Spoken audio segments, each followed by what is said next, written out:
Social responsibility, CSR, refers to a company's ethical obligation to contribute societies and environment.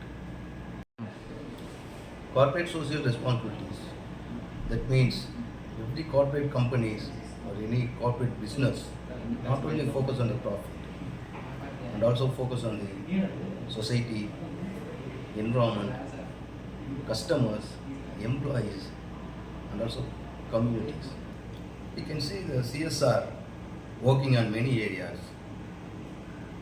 For example, environmental responsibilities such as reducing pollution, managing waste, and using sustainable resources. The next we can see about social responsibilities, supporting education and healthcare, gender equality, and community development. The social responsibility is one of the major part in the society. For example, education is very important. Some of the corporate company taking over that education. We can say about the ethical responsibilities. Many industries using the CSR. It helps to fair labor practices and no discrimination, transparency of the work. We can see about economic responsibilities. Many corporate companies helps to local business, supporting financial aid.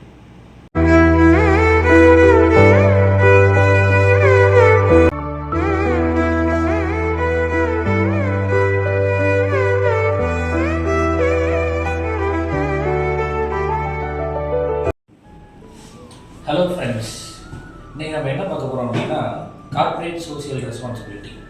இன்றைக்கி corporate social responsibility அப்படின்னாலே அதை பற்றி யாருக்கும் எதுவுமே தெரியாது. So இன்றைக்கி நம்ம corporate social ரெஸ்பான்சிபிலிட்டினா என்ன, அது மூலமாக நமக்கு என்ன பெனிஃபிட் அப்படின்றத பார்க்க போகிறோம்.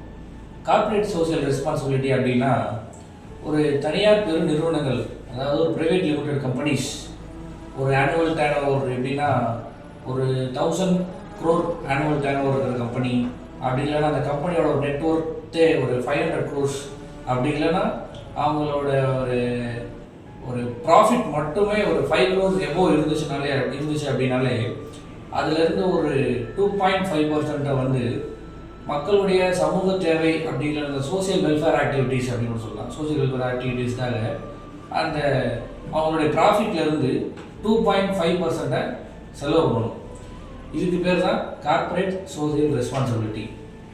ஃபார் எக்ஸாம்பிளாக நம்ம இந்தியாவில் எடுத்துக்கிட்டோம் அப்படின்னா, நம்ம April 1, 2014 நம்ம தான் இந்தியாவில் சொல்ல முடியாது, உலகத்திலேயே முதலாக கார்ப்பரேட் சோசியல் ரெஸ்பான்சிபிலிட்டியை கட்டாயப்படுத்தினது நம்ம கம்பெனிஸ் ஆக்டில் இந்தியாவில் தான். ஸோ ஃபார் எக்ஸாம்பிளாக எடுத்துக்கிட்டோம் அப்படின்னா, நம்ம டாடா குரூப் கம்பெனிஸ் எடுத்துக்கிட்டோம் அப்படின்னா ஸ்வச் பாரத் இந்தியா அப்படின்ற ஸ்கீம் கீழே 10,000 டாய்லெட்ஸ் கட்டி கொடுத்துருக்காங்க.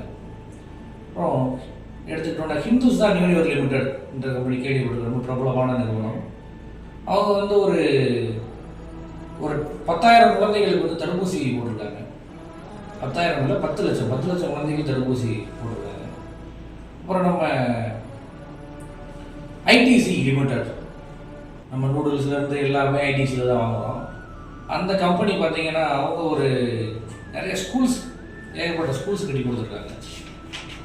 ஸோ இப்போ நிறையா கம்பெனிகள் இருக்குது, இந்த மாதிரி டிவிஎஸ், இந்த மாதிரி நிறையா கம்பெனி இருக்குது. ஸோ இதுதான் கார்ப்பரேட் சோசியல் ரெஸ்பான்சிபிலிட்டிங்கிறது. இதுதான், அதாவது மக்கள்கிட்ட இருந்தே சம்பாதிக்கிறாங்க, திருப்பி அதை மக்களுக்கு அவங்களுடைய ப்ராஃபிட்லேருந்து ஒரு பர்சன்டேஜை மக்களுடைய தேவைகளுக்காக, அதாவது ஏழை எளிய மக்களுக்காக, கஷ்டப்படுறவங்களுக்காக, அவங்களுக்காக இந்த ஒரு பர்சன்டேஜ் ஆஃப் அமௌண்ட்டை செலவு பண்ணுறாங்க. இதில் எனக்கு ரொம்ப பிடிச்ச இந்த கார்ப்பரேட் சோசியல் ரெஸ்பான்சிபிலிட்டியில் இப்போ சிஎஸ்ஆரில் எடுத்துக்கிட்டோம் அப்படின்னா, நம்ம தமிழ்நாட்டில் ஒரு முக்கியமான கம்பெனி உண்டு. இதில் அவங்க ஒரு பெரிய இம்பேக்டே ஏற்படுத்தியிருக்காங்க அப்படின்னு சொல்லலாம். பெரிய இம்பேக்ட் அப்படின்னா நம்ம எல்லோரும் கேள்விப்பட்டிருப்போம், KPR mills private limited Coimbatore, அதோட ஓனர் மிஸ்டர் கேபி ரங்கசாமி கேள்விப்பட்டிருப்போம். அவர் இந்த விஷயத்தில் ஒரு பெரிய விஷயத்தை கொண்டு வந்திருக்கார்.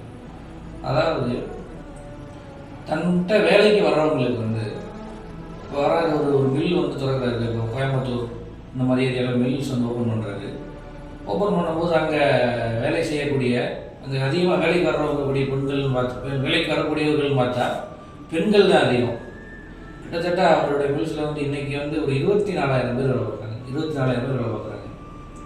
அதில் வந்து சில இன்னும் 10வது முடித்தவங்க, 12வது முடித்தவங்க, அதுக்கு மேற்படிப்பு படிக்கணும்னு ஆசைப்படுறவங்க வந்து நிறையா பேர் இருக்காங்க. எங்களை அவர் விசாரிக்கும் போது ஏம்மா இப்போ படிப்பு பாதி நிறுத்திட்டு இருந்தீங்க அப்படிங்கும்போது எங்கள் வீட்டில் வறுமை, எங்களால் படிக்க முடியல அப்படின்னு சொல்லி வராங்க. அப்போ அவர் வந்து அவர் ஒரு யோசனை பண்ணுறாரு. ஸோ அவங்க எல்லாருக்குமே வந்து முதல்ல பெண்கள் அதிகமாக வேலைக்கு வராங்கிறதுனால அவருடைய கேபிஆர் மில்ஸ்லேயே வந்து ஒரு ஹாஸ்டல் ஒன்று கட்டுறாரு. அந்த ஹாஸ்டலில் இருக்கிறவங்க வந்து அவங்களுக்கு வந்து சரி இவங்களை எப்படி வேலை பார்த்துக்கிட்டே வேலையும் நடக்கணும், படிக்கவும் வைக்கணும், அப்போ எப்படி இவங்களை இது பண்ணுறது அப்படின்னு விசாரிக்கும்போது அவருக்கு இவங்களை டிஸ்டன்ஸ் எஜுகேஷனில் படிக்க வைக்கலாம் அப்படின்னு ஒரு முடிவு வராது.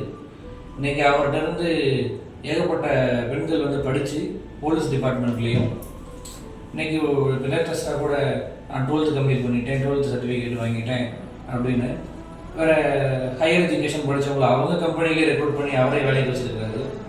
இப்படி ஒரு இந்த கார்ப்பரேட் சோஷியல் ரெஸ்பான்சிபிலிட்டியை நல்லா யூஸ் பண்ணிக்கிட்டு அவர் வந்து கேபிஆர் மில்ஸ் ஓனர்னு சொல்லலாம். இந்த கேபிஆர் மில்ஸ் போன்று பல பெரும் நிறுவனங்களும் நம்ம மக்களுக்கு வந்து உதவுறதுக்கு முன் வரணும் அப்படின்னு சொல்லி வேண்டி கேட்டுக்கிறேன். நன்றி, வணக்கம்.